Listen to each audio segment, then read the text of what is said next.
दोस्तों, माता लक्ष्मी कहती हैं, घर की ये 4 चीजें कभी दूसरों को नहीं देनी चाहिए।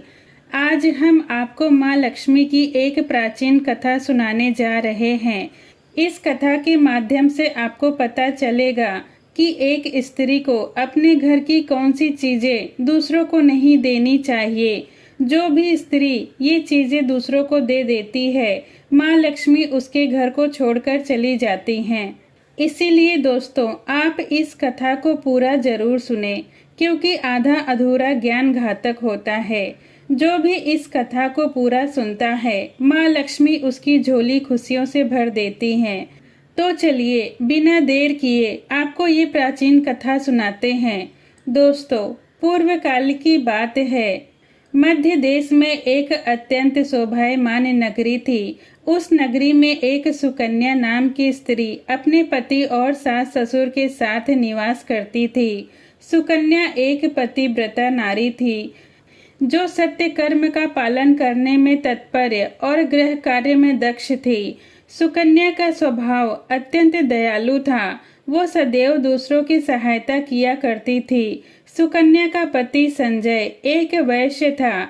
उसकी अनाज की एक दुकान थी। वो बाजार में लोगों की जरूरत की चीजें बेचा करता था। सुकन्या अपने पति से बहुत अधिक प्रेम करती थी। वो अपने पति को ही परमेश्वर मानकर उसकी सेवा करती थी। सुकन्या नित्य पति से पहले जागती थी, अपने घर के आंगन को स्वच्छ करती, फिर रंगोली बनाकर आंगन की सजावट करती। उसके बाद वो अपने घर को स्वच्छ करती, फिर स्नान आदि कार्य से संपन्न होकर वो तुलसी को जल देती और देवी देवताओं का पूजन करती थी। इस प्रकार से वो रोज अपने नित्य कर्मों को करती थी। सुकन्या ने कभी किसी का अनादर नहीं किया। वो सभी के साथ मधुर वाणी में बात करती थी। सभी लोग सुकन्या को देखकर कहने लगे थे कि ये तो साक्षात लक्ष्मी के समान गुणों वाली स्त्री है। ये अपने परिवार का कितने अच्छे से ख्याल रखती है। इसके अलावा सुकन्या दान धर्म करते समय कभी अपने हाथ पीछे नहीं खींचती थी। उसके द्वार पर जो भी याचक आते, वह उन्हें दान दिए बगैर नहीं भेजती थी। उसके द्वार से कोई भी खाली हाथ नहीं जाता था। जो भी भूखा उसके द्वार पर आता तो वह भरपेट भोजन करा के ही लौटाती थी, जिससे उसके द्वार पर आए हुए सभी याचक अत्यंत प्रसन्न होकर उसे आशीर्वाद देकर लौट जाते थे। इतना ही नहीं, सुकन्या अपने पड़ोसियों की भी सहायता करती थी। उसके पड़ोस में जो भी गरीब और दुखी लोग रहते थे, उन्हें भी वह नित्य भोजन दिया करती थी। पड़ोसियों को जो जो चीजें लगती, सुकन्या बिना विचार किए ही दे देती थी, जिस कारण से सुकन्या के पड़ोसी भी उसका बहुत अधिक सम्मान करते थे। वे कहते थे, ये सुकन्या तो साक्षात देवी है। माँ अन्नपूर्णा ने ही सुकन्या के रूप में जन्म लिया है। लोग जब भी सुकन्या की प्रशंसा करते, वे सभी उसके विषय में अच्छी बातें ही करते थे। लेकिन लोगों की बातें सुनकर भी सुकन्या ने कभी घमंड नहीं किया। वो उन सभी से आदर और सम्मान से बातें किया करती थी। फिर एक दिन की बात है, सुकन्या की एक पड़ोसन उसके घर पर आई। सुकन्या ने उसका स्वागत किया और बड़े प्रेम से उससे बोली, हे बहन, हमारे घर में तुम्हारा स्वागत है। आज किस कारण से तुम्हारा मेरे घर में आगमन हुआ है? यदि कोई वस्तु चाहिए तो मुझसे मांग लो, मैं तुम्हारी अवश्य मदद करूंगी। सुकन्या की पड़ोसन बोली, हे सुकन्या बहन, आज मेरे घर पर बहुत से रिश्तेदार आए हैं। उनके लिए मैं भोजन बना रही हूँ, इसीलिए मैं तुम्हारे पास रोटी बनाने के लिए चकला बेलन और तवा मांगने आई हूँ। यदि तुम कुछ समय के लिए मुझे अपना चकला बेलन और तवा दे दोगी तो बड़ी कृपा होगी। मैं काम हो जाने के बाद तुम्हें लौटा दूंगी। सुकन्या बोली, हे बहन, इसमें क्या बड़ी बात है? अभी मुझे चकला बेलन की आवश्यकता नहीं है, इसीलिए तुम मेरा चकला बेलन और तवा ले जा सकती हो। रुको, मैं अभी तुम्हें लाकर देती हूँ। फिर सुकन्या रसोई घर में जाती है और रसोई घर से चकला बेलन तवा लाकर उस पड़ोसन को दे देती है। तब वो पड़ोसन कहती है, हे बहन, तुम्हारा बहुत बहुत धन्यवाद। आज तुमने मेरा काम सफल कर दिया है। अपने मेहमानों को भोजन बनाकर तुम्हारा चकला बेलन तवा जल्द ही लौटा दूंगी। सुकन्या बोली, हे बहन, चिंता की कोई बात नहीं है। जब तुम्हारा काम पूरा हो जाएगा तब तुम मुझे लौटा देना। फिर वो पड़ोसन सुकन्या का चकला बेलन और तवा लेकर चली जाती है। कुछ समय बाद एक और स्त्री सुकन्या के घर पर आती है। सुकन्या ने उसका भी प्रेम से स्वागत किया और बोली, पधारो बहन, आज तुम्हें मुझसे क्या काम है? संकोच ना करो और बताओ तुम्हें मुझसे क्या चाहिए। मैं तुम्हारी मदद जरूर करूंगी।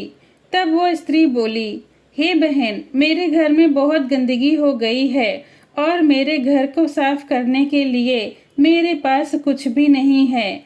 इसीलिए मैं तुम्हारे पास झाड़ू मांगने के लिए आई हूँ। यदि तुम्हें कोई समस्या ना हो तो कृपया करके मुझे अपने घर की झाड़ू दे दो। मैं अपना घर साफ करके तुम्हें लौटा दूंगी। सुकन्या बिना विचार किए कहती है, हे बहन, बस झाड़ू ही तो है, इसमें क्या समस्या हो सकती है? तुम रुको, मैं अभी तुम्हें अपने घर की झाड़ू लाकर देती हूँ। इतना कहकर सुकन्या घर के अंदर जाती है और झाड़ू लेकर आती है और उस स्त्री को दे देती है। वो स्त्री सुकन्या के घर की झाड़ू लेकर चली जाती है। फिर कुछ देर बाद एक अन्य स्त्री सुकन्या के घर पर आती है। सुकन्या उसका भी बड़े प्रेम से स्वागत करती है और कहती है, पधारो बहन, क्या बात है? आज मेरे घर किस कारण से आना हुआ? तुम्हें जो कुछ भी चाहिए निसंकोच होकर कहो, मैं तुम्हारी सहायता करने के लिए प्रयास करूंगी। तब वो स्त्री कहती है, हे सुकन्या बहन, तुम बड़ी दयालु हो। मैंने तुम्हारे बारे में बहुत सुना है और तुम सभी की मदद करती हो। इसीलिए मैं तुम्हारे पास एक छोटी सी मदद मांगने के लिए आई हूँ। सुकन्या बोली, हे बहन, संकोच ना करो, तुम्हें जो कुछ भी चाहिए मांग लो। यदि मेरे बस में होगा तो मैं मना नहीं करूंगी। मैं तुम्हारी सहायता अवश्य करूंगी। तब वो स्त्री बोली, हे सुकन्या बहन, आज मेरी बेटी को देखने के लिए लड़के वाले आ रहे हैं, इसीलिए मैं चिंता में हूँ। मेरे पास पहनने के लिए एक भी गहना नहीं है, तो मैं अपनी बेटी को क्या दूँ? उसके पास पहनने के लिए अच्छे वस्त्र भी नहीं हैं। इसीलिए कृपा करके मुझे आप थोड़े गहने और वस्त्र उधार में दे दीजिए, केवल एक दिन के लिए। जब लड़के वाले देखकर चले जाएंगे तो मैं तुम्हारे गहने लौटा दूंगी। उस पड़ोसन की बात सुनकर सुकन्या बोली, बस इतनी सी बात है? बहन, तुम चिंता मत करो, तुम्हारी पुत्री मेरी छोटी बहन की जैसी है, उसकी सहायता मैं अवश्य करूंगी। अभी मैं तुम्हें मेरे गहने और साड़ी देती हूँ, जिसे पहनकर तुम्हारी पुत्री राजकुमारी लगेगी। फिर सुकन्या अंदर जाती है और गहने साड़ी लेकर आती है और उस पड़ोसन को दे देती है। वो पड़ोसन प्रसन्न होकर सुकन्या के गहने और साड़ी लेकर चली जाती है। फिर शाम हो जाती है और एक अन्य पड़ोसन सुकन्या के घर पर आती है। सुकन्या उसका भी बड़े प्रेम से स्वागत करती है और कहती है, पधारो बहन, आज किस कारण से मेरे घर आना हुआ है? बताओ, मैं तुम्हारी किस प्रकार से सहायता कर सकती हूँ? तुम्हें जो कुछ भी चाहिए निसंकोच होकर कहो, मैं तुम्हारी मदद अवश्य करूंगी। वो पड़ोसन कहती है, हे सुकन्या बहन, तुम बड़ी दयालु हो और तुम सभी की मदद करती हो, इसीलिए मैं तुम्हारे पास आई हूँ। मेरा बच्चा भूखा है और उसे पिलाने के लिए दूध नहीं है, इसीलिए मैं तुम्हारे पास दूध मांगने के लिए आई हूँ। अगर थोड़ा सा दूध मिल जाता तो बड़ी कृपा होती। सुकन्या बोली, अरे बहन, इसमें कौन सी बड़ी बात है? दूध ही तो है, मैं अभी तुम्हें लाकर देती हूँ। फिर सुकन्या रसोई घर में जाती है और थोड़ा सा दूध लेकर आती है और उस पड़ोसन को दे देती है। वो पड़ोसन प्रसन्न होकर दूध लेकर चली जाती है। इस प्रकार से सुकन्या अपने सभी पड़ोसियों की मदद कर देती है और प्रसन्न होकर घर के काम में लग जाती है। फिर रात होने पर उसका पति घर लौट आता है। सुकन्या अपने पति को प्रणाम करती है और उसकी खूब सेवा करती है। रात को दोनों पति पत्नी आनंद से सो जाते हैं। फिर जब वह दूसरे दिन जागते हैं तो उन्हें एक बहुत ही बुरी खबर मिलती है। एक आदमी दौड़ता हुआ सुकन्या के घर पर आता है और सुकन्या के पति से कहता है, भाई कल रात को किसी ने आपकी दुकान लूट ली है, सारा माल गायब है। सुकन्या का पति एकदम से घबरा जाता है और दौड़ता हुआ अपने दुकान पर पहुंचता है तो वहां देखता है उसका सारा माल किसी ने लूट लिया है। वो देखता है कि उसके दुकान में रखा हुआ सारा धन भी चोरी हो चुका है। तब वो दुखी और निराश होकर घर लौटता है और सुकन्या को सारी बात बताता है, जिसे सुनकर सुकन्या बहुत दुखी हो जाती है। सुकन्या कहती है, आप चिंता ना कीजिए जी, हमारे घर में अभी बहुत सारा धन रखा हुआ है जिससे आप फिर से व्यापार शुरू कर सकते हैं।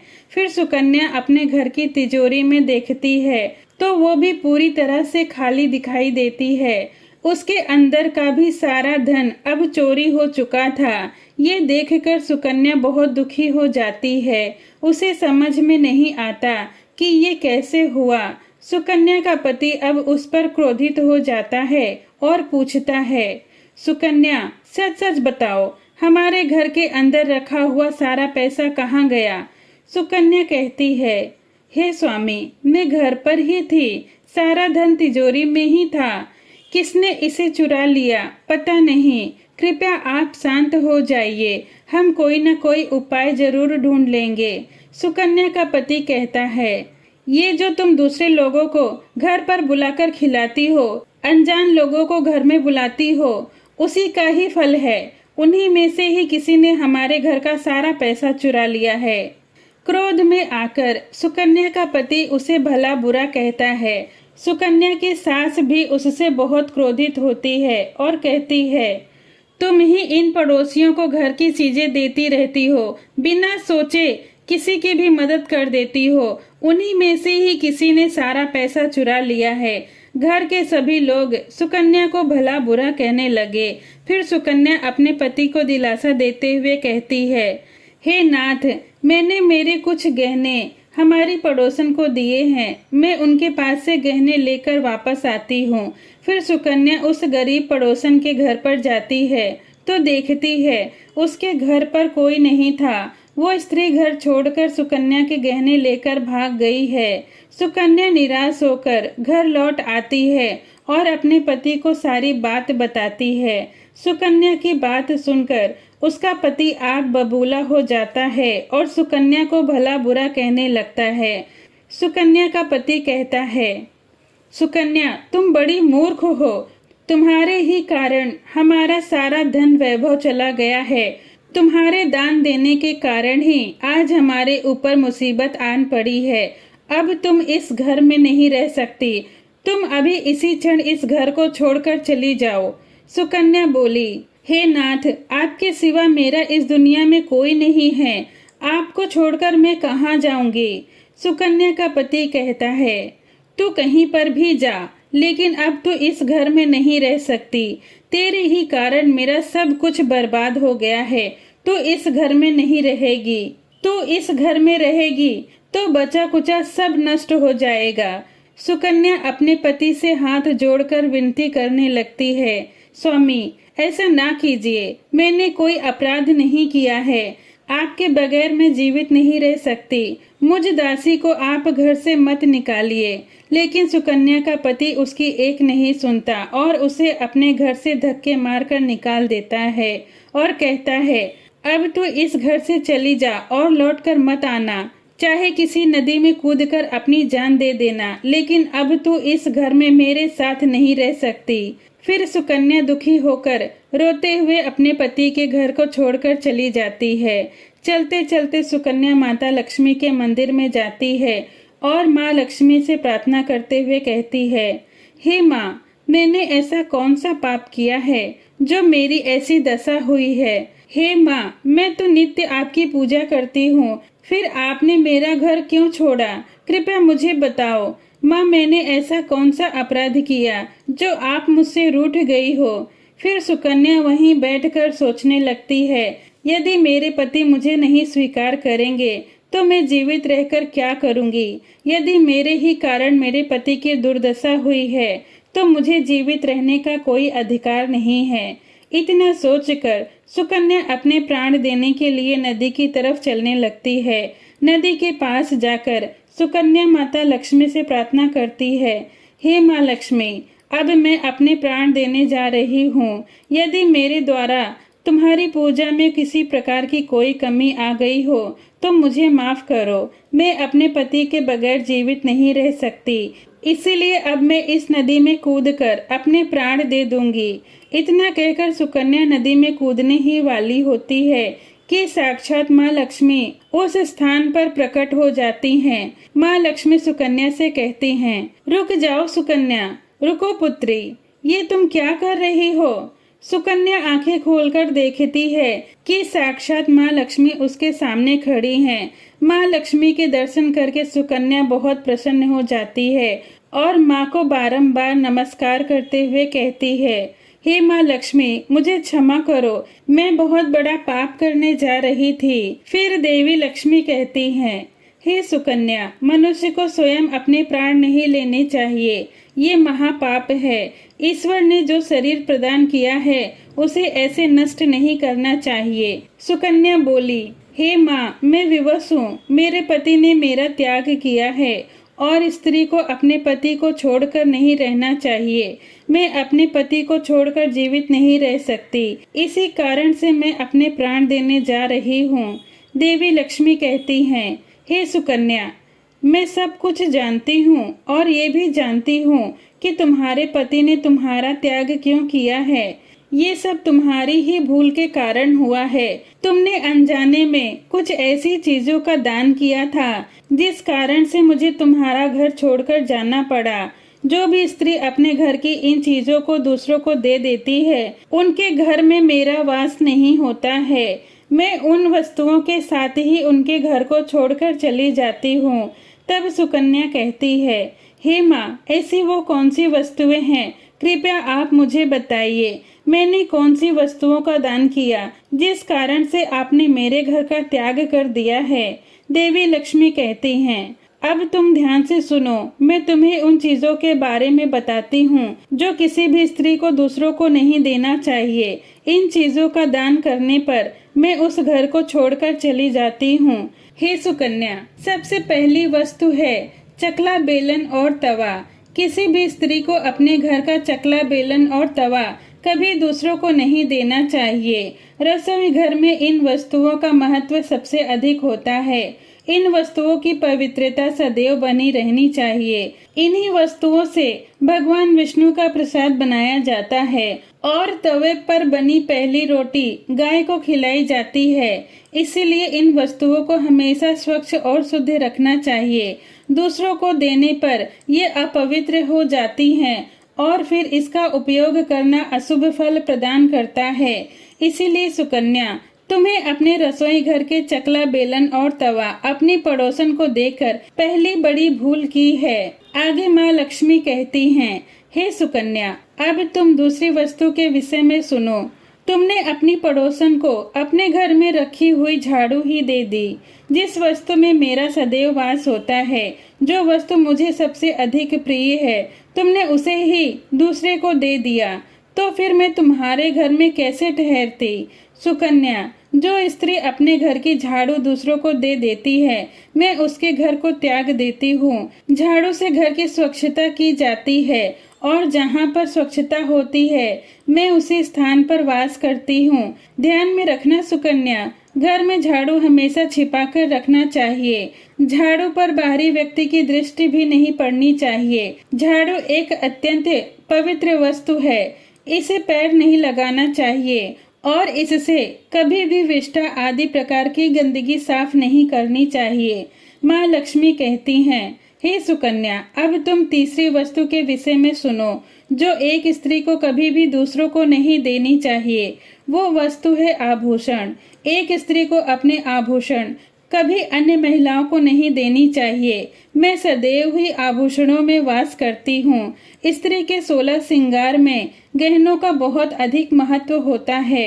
एक विवाहित स्त्री को अपने आभूषण कभी अन्य स्त्री को पहनने के लिए नहीं देना चाहिए। जो स्त्री अपने आभूषण अन्य स्त्रियों को दे देती है उसके जीवन में दुर्भाग्य आता है। हे सुकन्या, अब मैं तुम्हें चौथी वस्तु के विषय में बताती हूँ। किसी भी मनुष्य को शाम हो जाने के बाद कभी सफेद रंग की वस्तु का दान नहीं करना चाहिए, किंतु तुमने शाम के समय दूध का दान किया था। शाम को दूध का दान करने से जीवन में दुर्भाग्य आता है।